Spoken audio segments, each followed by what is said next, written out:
they were doing, and it just began to water down and got confusing, and everybody just, a lot of people went back to what they were doing before. So I wanted to just try to, I'm going to ask Taylor to share with us a little bit. Go ahead and mute, by the way, if you are not talking. I wanted to share, and this will be like an article some of you will get. I think most of you will get this, but we've been writing a few things kind of in preparation for this. And I want to just, I'm just going to read off the sheet. I usually will not do this to you guys, but it was really about a morning that I spent with Taylor and another young leader here in Ferguson. But it just said, I was sitting in a yoga cafe on a cold January morning in Ferguson, Missouri with two young men. One was Taylor McCall, who's drinking coffee right now as you look at him on the screen, and who I'm spending some time with here in Alton, Illinois. The other is named Jonathan Tremaine.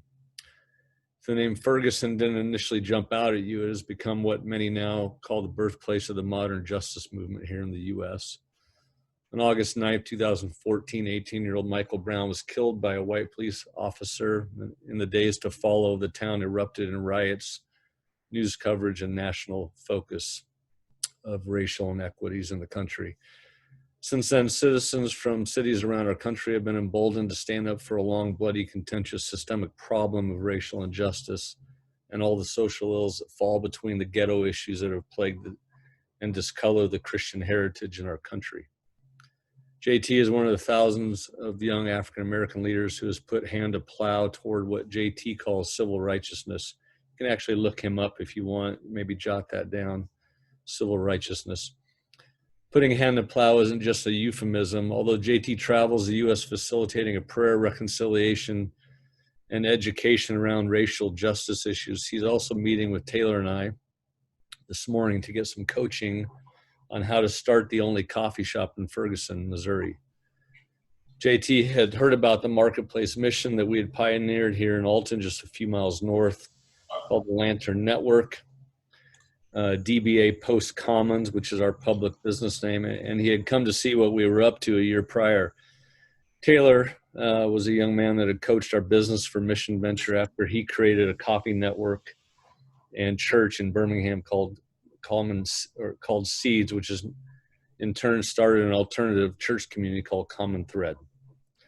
We'll be sharing a lot more about these in the marketplace posts later, but suffice it to say, this morning in a weird little yoga cafe was a convergence of three stories that form what we're shooting for. Okay. As JT told us about the journey to Ferguson, he began to share the story of another man whose legacy he was looking to follow. His name was Josiah Henson, and he was the original Uncle Tom. Josiah was born into slavery in Port Tobacco, Maryland in 1789. In 1830, he escaped to Ontario, Canada, and set his abolitionist calling into a community and family in Dawn, Ontario. This community was both a refuge for escaping slaves, but was built out as a laborer school to help slaves develop a trade.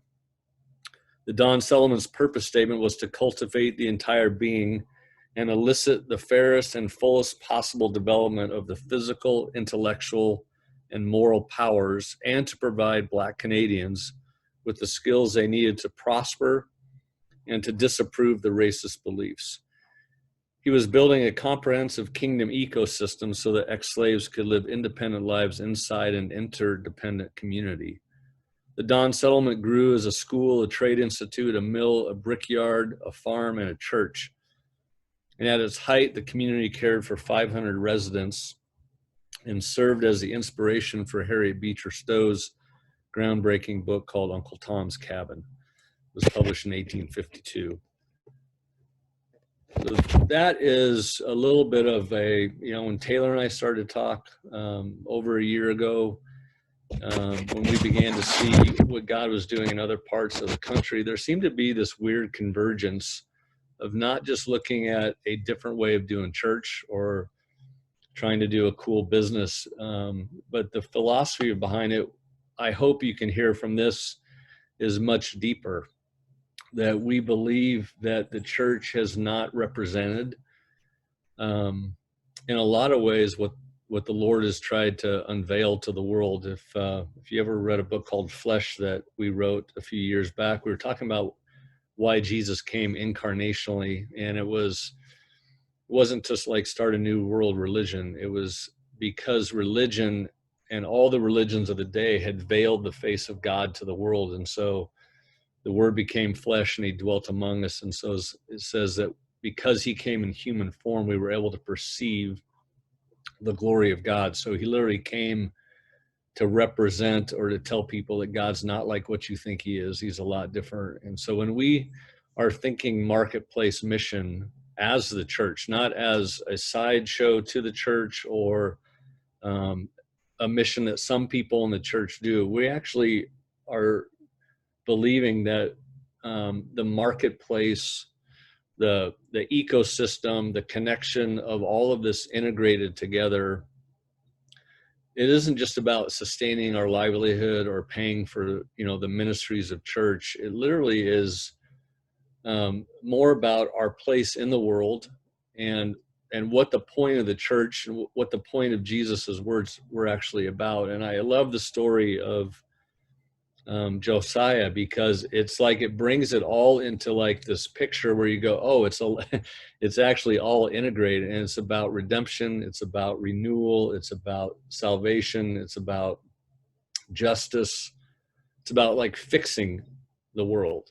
And so I want to have us do a little bit of conversation about how bought into this, or is this still a push? I realize it's probably a little bit forward thinking, but JT, when he's thinking about why would he start a coffee shop, I've asked him, you're traveling all over the world working with injustice issues, why would you stop and take the time to develop a coffee shop? And to him it makes total sense, because it's more about I guess the witness of the gospel, and that it has to be integrated, especially for young African American men and women, to disassociate having a job from going to church. It's like he just doesn't want to have that disconnection anymore. There has to be a convergence between all this stuff. So I asked Taylor if he would, and this is, this is a talk that Taylor and I have had a lot of time. We're just sitting around talking about our dreams for what's happening in Alton, or where he's from in Birmingham, but really over the country. And he sort of dropped a bomb on me one day, scripturally, about that there at some point comes a decision where you have to sort of burn the ship or burn the bridge and just decide to commit to something. And thought Taylor, just kind of free flow a little bit based on what I shared with this story, but also the call to come out of that old church that disintegrates people's view of God. Yeah, and I think a lot of us might be familiar with the term syncretism, and if you're not, just the synchronization of like church and culture, and how it muddies the waters.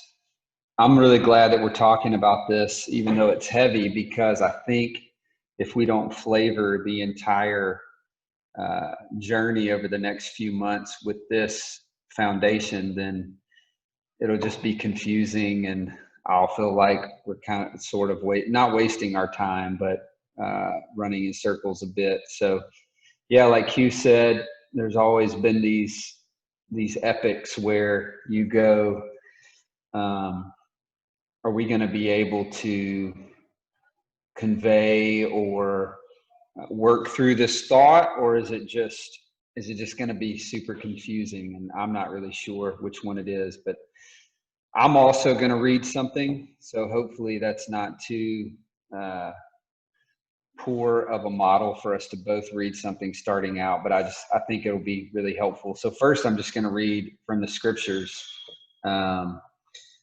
this moment where John is writing about Babylon. So this is in the book of Revelation, and we can give references and things like that later. But I'm going to read this, and I'm going to read another, just a little paragraph from what Hugh mentioned that we're writing right now.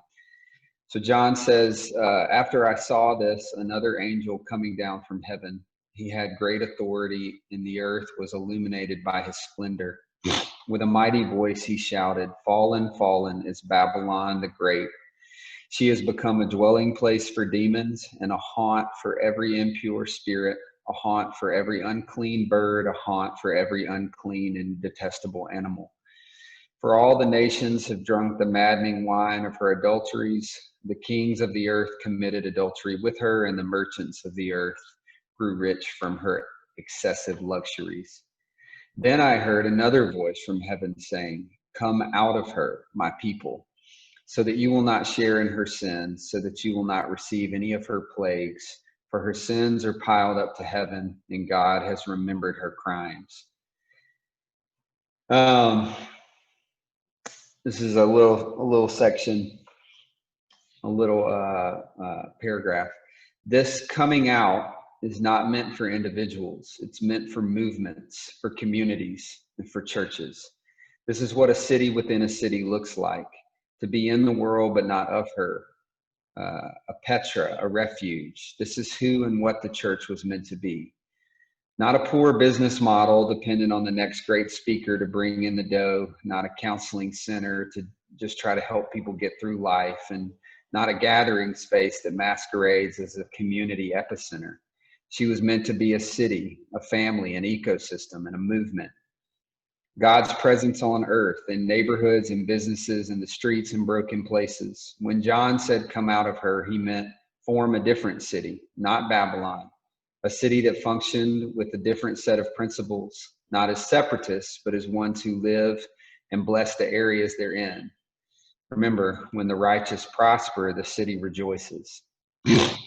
So, yeah, what we want to argue and maybe begin to journey through with all of you, perhaps you're already there or beyond this thought, but that the church was started out, the earliest forms of what we see is it was not just a community, but it was an ecosystem. It was a group of people that functioned. How, little thoughts like, how could there not be one poor among them if there was not some sort of trade and economy going on? Obviously, we know that they were selling property and giving their possessions to the poor. Obviously know that they were in one another's homes, that they were, not only did they have meals together, but they had high standards of waiting on everyone, of sharing, of finding all things in common. And as culture has shifted and changed and progressed, as empire has shifted and changed and progressed, so has and evolved, so has the model of the ecclesia. None of us, I think, need to be convinced of what Hugh and his team were talking about 10, 12 years ago, that the church is more than a building or a gathering. I do still think that framework resides deeply in our hearts, to where we use language like we're going to the church, or church is at 11, and so on and so forth. But what I've seen is that what John said when he said, "Come out of her, lest you take part in her sins," simply put, what he's instructing is this life of liberty and righteousness and nearness to God that we so long for and long to offer to others, which is the good news, which is evangelism.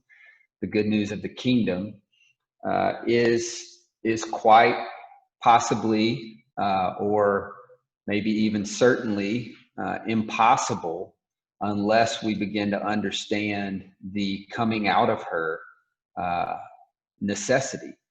That when we synchronize church with Babylon or with empire, we're fighting an impossible battle, because we're constantly surrounded by the principles and the the precepts and the concepts and the thinking of the world as we know it instead of the kingdom city, what, a couple chapters later, John calls the New Jerusalem. And that we have the ability to build that through entrepreneurialism and through creativity. And for far too long, the leaders in the church have been thought leaders, pontificators, preachers, and counselors, as opposed to entrepreneurs and city builders and families and neighborhood developers. And so the practicality of this concept has been fleshed out in multiple cities that I've walked in or been with, like Birmingham, Alabama, Atlanta, Georgia, Tampa, Florida, Bogotá, Ghana, Paksang, Laos. I mean, it crosses cultures, it crosses socioeconomic scales, it crosses race, because it's what's embedded in the fabric of humanity, which is family, work, togetherness, all the things that we will take into eternity. We're going to work in eternity. We're going to share. We're going to live together. We're going to farm. We're going to, trade. And we have the ability to do all of that, but with the high principle that Jesus taught us of being in the world and not of her. We don't separate. We don't do the things that we were taught, like move away from the poor. We move closer to the poor. We make our lives accessible to them,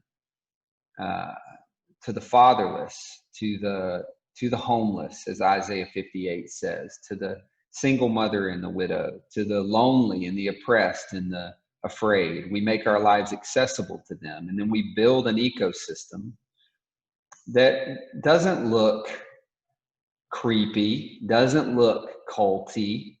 It looks like a group of people starting businesses, building social spaces, hosting gatherings in all sorts of environments where Jesus is worshiped and he's remembered as king, and the church is unified in the work, as opposed to the work being, let's grow this little, what I would call an extremely poor business model, that's totally built around the next great leader or thinker who, as soon as they move on, it's gonna kind of dwindle and hang on by a thread. And you guys know how it goes. It feels like we're begging for money, and we're using things like guilt and shame. We're preaching sermons from Malachi 3 to make everybody feel bad, so they'll give their money, and we'll keep our thing afloat. And anybody who's been at the top, anybody who's run one, I think maybe there's someone in here who would say, no, not me. And that's okay. But anyone who has knows in their heart, this isn't right. There's more. Something's missing. And I believe what we've been working towards for years through the missional movement is to actually come to this kind of understanding of the church was meant to be an ecosystem, and everyone is welcome in it. The lost, the poor, the lonely, the outcast, even the religious, God forbid, even the religious are welcome in it. They have a place at the table to find refuge and to find family, and then evangelism, and then the good news becomes actually good. Walking cold turkey through the mall or down the beach to hand someone a tract to tell them they're going to hell actually doesn't feel like good news to anyone ever. But going up to someone who's lonely, who has no family, who's confused, whose eyes are dark, and telling them that your table is open, that there are fathers in this neighborhood for your children who don't have fathers, that there is food at the table for those who don't have food, that there's laughter for those who haven't smiled in months, all in the name of our King Yeshua, that's really good news for anyone. Even the atheist would say, oh, well, that's good news. I don't believe it, but that's good news. And when good news becomes good news, then we're on to something. So it's amazing. Love just hearing it over and over. So that's kind of some overarching thoughts, guys, that we are going to ask you to come out of the Babylon experience, not just church, but how we've lived our own lives, economically, socially, how we function relationally with people, that this whole thing would actually be integrated. You'll keep hearing the idea of kingdom ecosystem, and all we're talking about is our understanding of how Jesus talked about the kingdom, and that he doesn't really, he names the church later, but he really begins to set up the ecosystem more from the basis of a disciple. So if you understand ecosystem, even like the organics movement came about, very recently, because we started to plow too deep. So we've torn up 60% of the earth's fertile ground. We've taken beautiful organic topsoil and we've turned it into dirt. It has no nutrients. You can still grow stuff in dirt, but you have to genetically modify all these chemicals so that you can stick a seed into this nutrient, where there's no nutrients. You can still grow something, and then all of a sudden we have diarrhea because we just can't eat the bread anymore. So that's a very simplistic way to understand the organic movement. But when you fix, or when you try to turn dirt back into soil, all they do is that they teach you how to, what's called cover cropping. And that's, you plant anything and then you roll it down over the top, and it almost creates like a nutrient dense carpet that holds all the good stuff in. So imagine Jesus he's walking in dirt, and it's dirt because religion has just plowed everything good out of it. And he begins to teach on a hill. And remember, he doesn't talk about the church. This is pre-church talk. He starts to talk at the level of what we call a disciple. And he said stuff like, you guys will be salt and light. He's talking about the two things that held everybody together. So if you have light, if you got a candle, and if you've got some salt, you can keep your food. It's the two things that everybody cared about more than anything. He said, you as the disciple, you need to be these things. I need to plant you all over the place. And then eventually he will talk about the church. But what Jesus cares about is whether or not the disciples are the characteristic, or are they're the fruit of the ground, if you will, that holds everything together. So where the disciples are, you will have better conversations. Where the disciples are, you'll get better questions that lead to better answers. Where the disciples are, there'll be more laughter, there'll be better food, there'll be better wine. They will start to fix up old buildings that were torn down. They will begin to create, since loneliness is the great sickness of our day, they will start to create little communities where people will find friends again. So on and on and on. And then he eventually says, guys, if you'll just be my disciples, I'll build my church.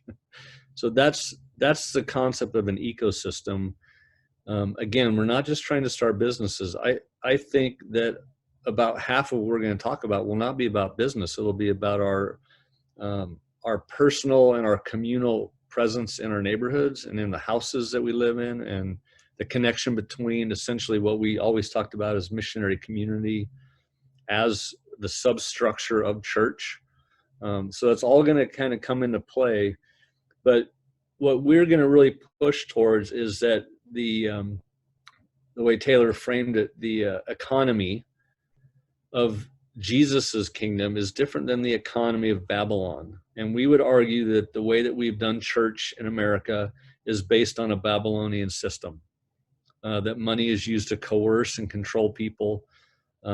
We teach the tithe, but we've taught it coercively.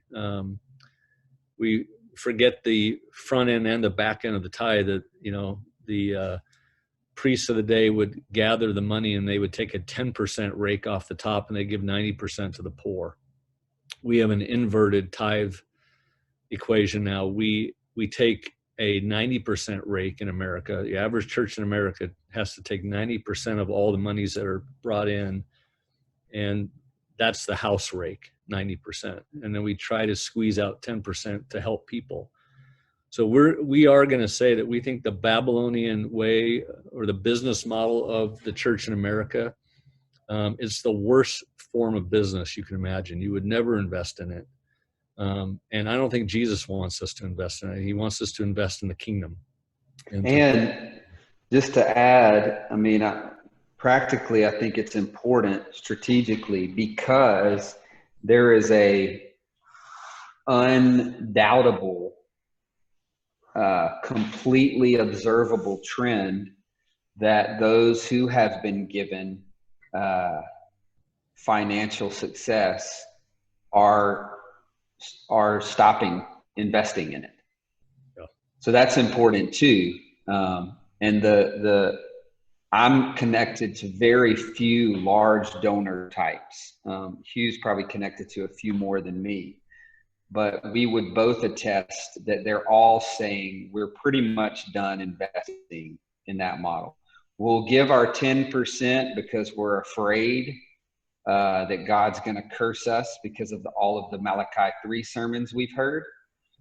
But there's a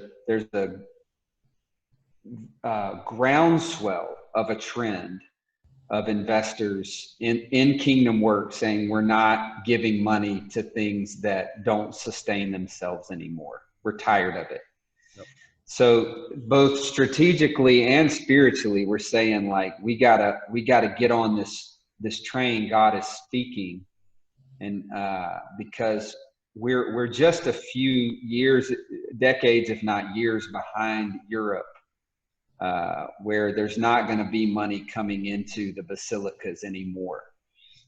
And I think, I don't know why they have for so long, but I kind of praise God that it's stopping. Sorry, keep going, Hugh. That was great. But the call to come out of her, it's not a slap in the face call. It's an invitation.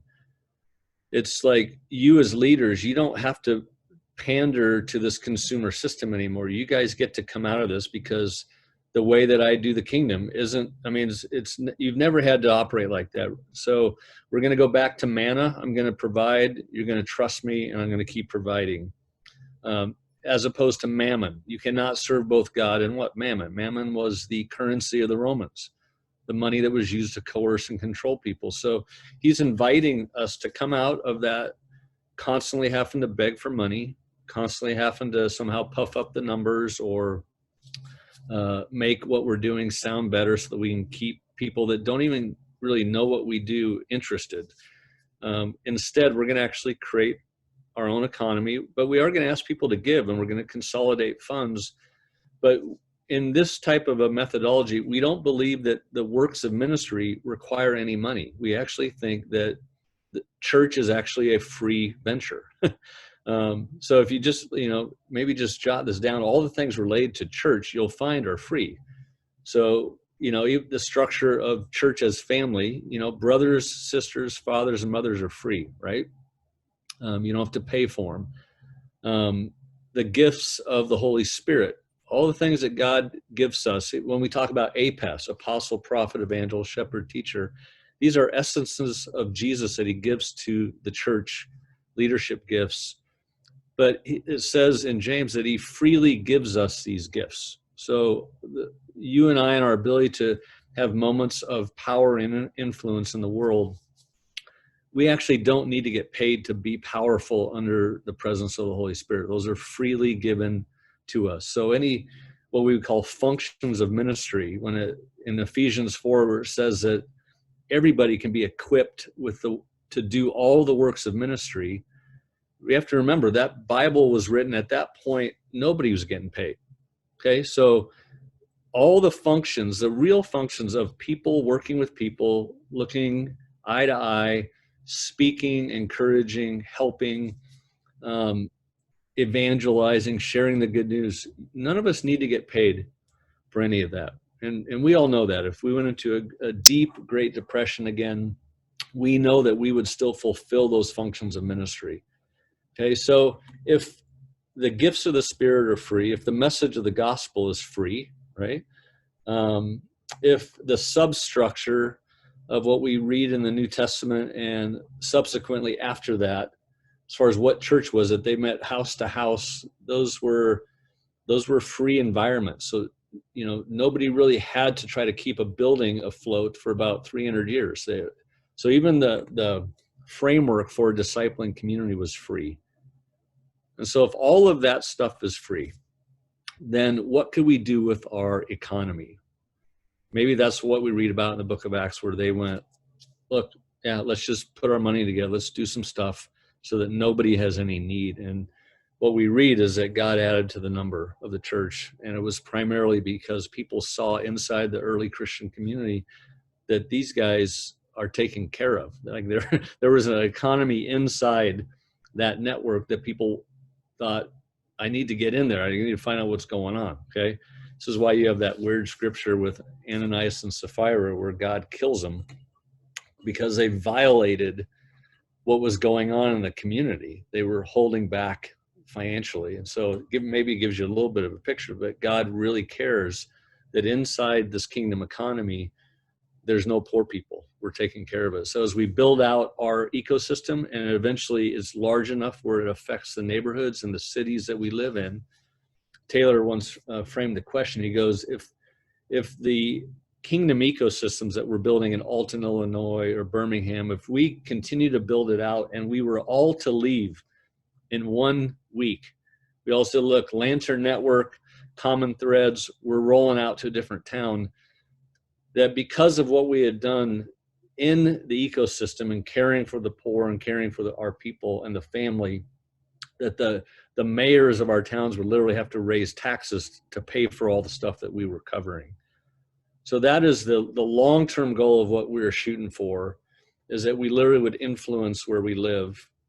And so the economy is a part of that. We have to develop a new economy for ourselves and for our brothers and sisters. And so we just kind of dumped a lot on you, but I just want to have us to interact around that. Anything that light bulbs that went on, points of tension inside your heart as you heard it, points of illumination or excitement when you hear it, just go ahead and unmute yourself as you speak, and let's just process together. Hugh, I got a question or comment. I just read one of your books, and I think maybe even this summer you talked about, I think it was this summer in the course, you called it the Side Door Church in Alton, where you guys gather. Now, my thought around it really resonate with the fact that, 90% of money is going towards your church or covering operating expenses and 10% in towards mission and community. Would you still, and this is for you too as well, Taylor, would you still have an offering when you gather to that side door and use that specifically as doing mission in the community? Is that something you regularly do? No, we don't, but we talk about needs that come up and then we just spontaneously meet them. So if that needs personal time, then we give time. If it needs money or resource people. So we kind of, I guess you could say, we collect funds whenever needs come up, but we didn't have a weekly tradition of passing a plate per se. We just were, because, imagine, picture 40 people. So don't picture 200, don't picture 5, but picture 40 people really learning to be a missionary community together. We're seeing each other all throughout the week. So when needs come up, a Facebook post hits our group, and it's almost like they're fighting to meet the need. So I'd say that's probably more of a picture of what we would do. So if we ever needed, So go ahead, Taylor. Just for the sake of framework, Kevin, again, I was talking to a longtime friend of mine about a year ago, and he's always been very supportive of me and my family and what we do in Birmingham, but he's always been a little confused by it. I'll try to hurry because we have 2 minutes. And all of a sudden this light bulb went off for him. And he said, oh my gosh, you know, and I've said these words to him many times, but he was like, oh my gosh, dude, I think I get it. Like, you're functioning like a city, not like a, you know, not like a nonprofit or an organization or whatever. And so for framework's sake, I would just say over time, what we developed in Birmingham was just simply like a presentation to the citizens to say, look, this is what we're trying to do this year. Everyone has input. There's no hierarchy. But there are elders, and there is a structure that we try to at least hold to on some level. And so here's our budget. This is what we're dreaming of. This year, our budget through things like education and reform, justice work, care for neighborhoods, property development, and about 40 other things. Our budget is a couple $1 million. And we encourage anyone who wants to be generous from within this ecosystem, give to this. But the better journey is to give as families. When we see needs come up among us, we address them as families. All families have fathers and mothers. All families have things that they work for, goals. And so if we can get away, don't abandon the organizational concept, but don't let it be the primary. One thing that I would say, a last word that I would give is let the organization serve the movement as opposed to the movement serving the organization. Hey, the movement is what's important. We're going to have more to process this, but they're going to jack us. We're going.